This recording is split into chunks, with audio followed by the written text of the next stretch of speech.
A memorial of flowers and stuffed animals grow in size in the center of the small community of Tumbler Ridge.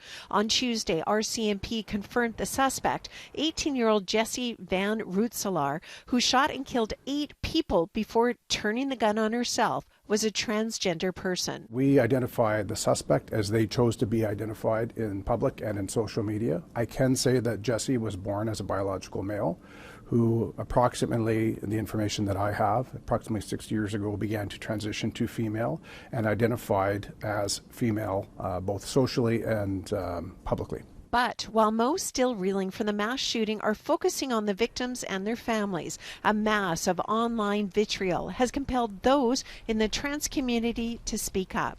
That includes Acacia Tooth, the non-binary mother of 2, who says they're worried about the fallout. As a parent, I'm wholeheartedly grieving for those parents that have lost their kids and even adults that have lost their lives in this situation.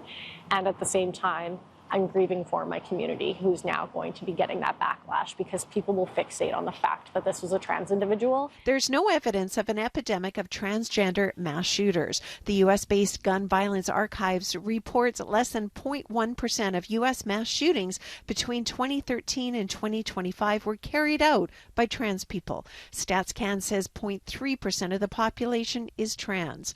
Advocates are worried about demonizing an entire demographic.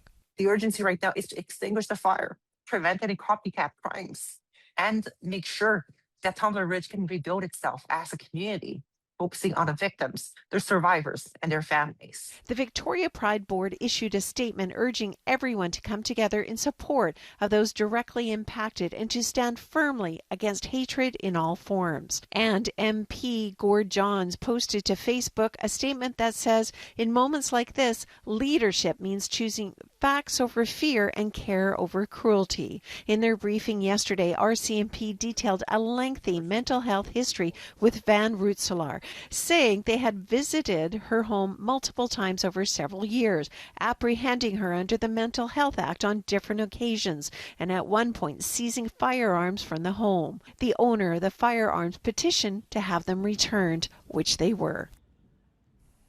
If you are struggling in the aftermath of the tragedy in Tumbler Ridge, and if you need to talk to someone, here are some ways to reach out by phone or by text. If you are in crisis, you can always call 988 for help.